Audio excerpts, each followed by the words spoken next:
Years later, Tare's success had grown.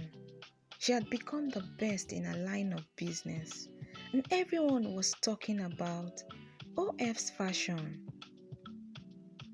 The dust of the roadside was a fading memory, years after Pere's kindness.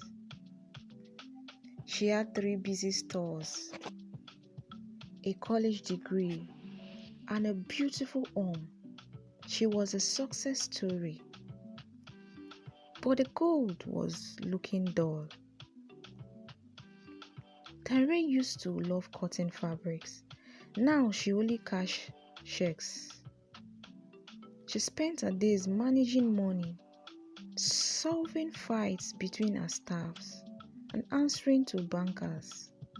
The joy was gone, replaced by stress.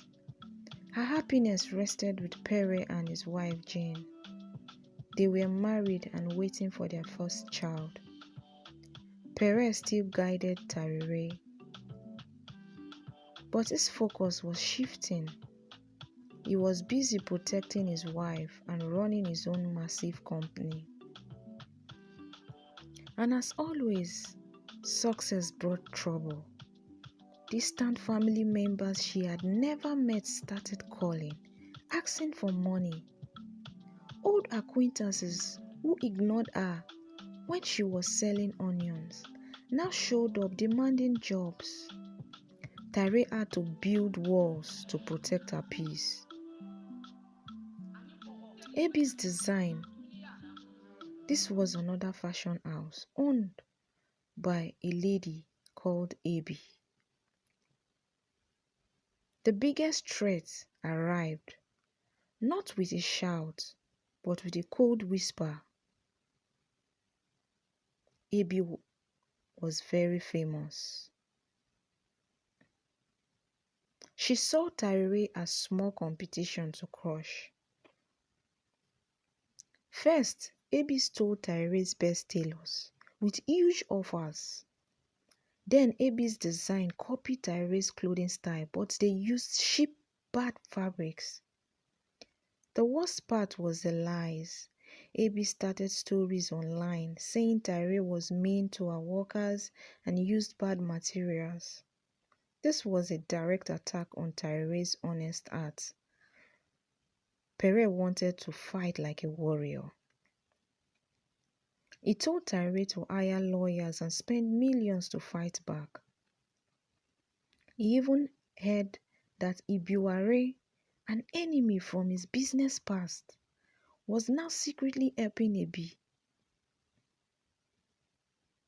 "We have to destroy them, Tarere," Pere insisted. "They want war. We give them war." But Tarere felt sick. "I don't want to destroy anyone, Pere. I want to create.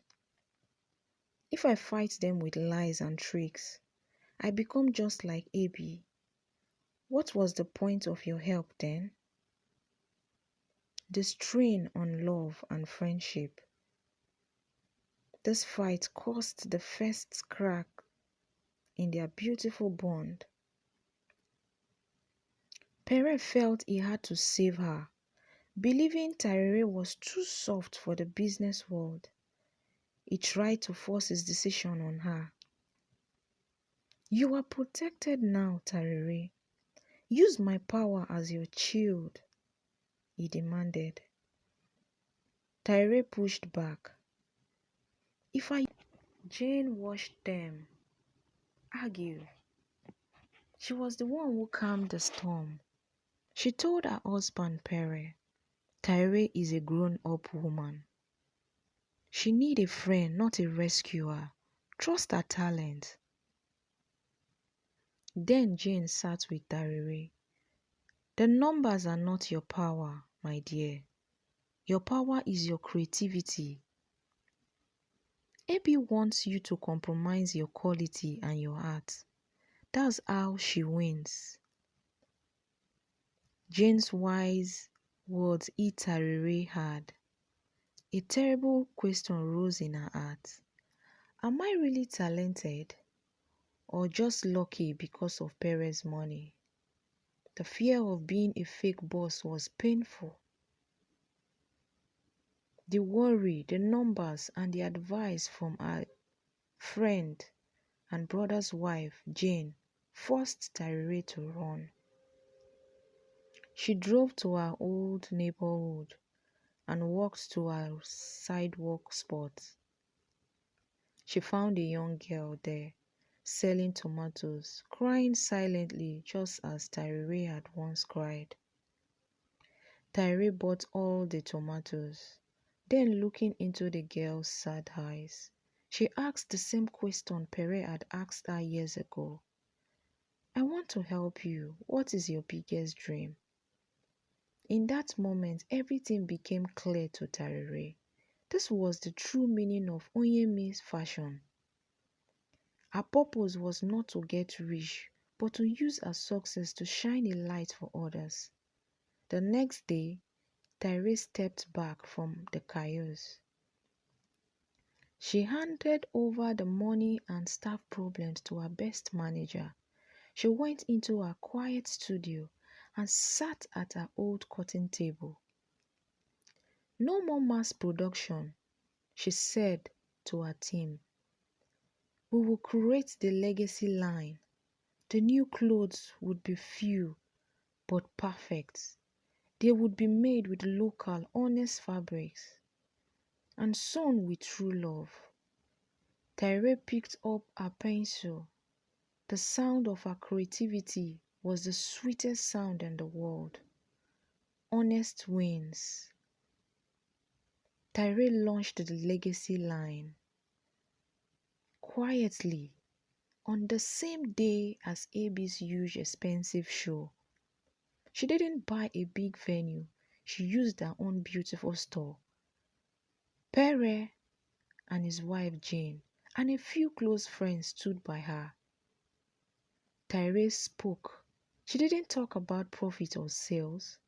She talked about the hands that sewed the clothes and the honest spirit of her business. The people saw the difference. Tarere's clothes were beautiful, honest and real. AB's copied clothes were cheap and fake. The customers chose honesty. AB's show failed. The legacy of kindness. This success brought peace. Pere, realizing Tarere needed more than money, gave her a surprise. A small bright art studio away from the office. "This is for the artist," he said. So the CEO always remembers her first love. The greatest joy came when Jane gave birth to a healthy baby girl. They named her Blessing. Tarere was the godmother. Tarere then started the OYINEMI'S Entrepreneur Fund.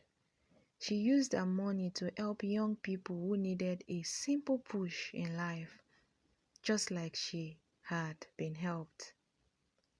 She found her perfect balance: a successful job, a creative life, and a heart full of generosity. The three friends were happy. They raised their glasses with the soft cooling of baby Blessing in the background. They toasted. May we continue to enjoy beautiful memories together. The moral of the story is clear. Money can open a door, but only through kindness and an honest heart can build a happy, lasting legacy. Hope you learned one or two from this story. Let's know your thoughts in the comment section.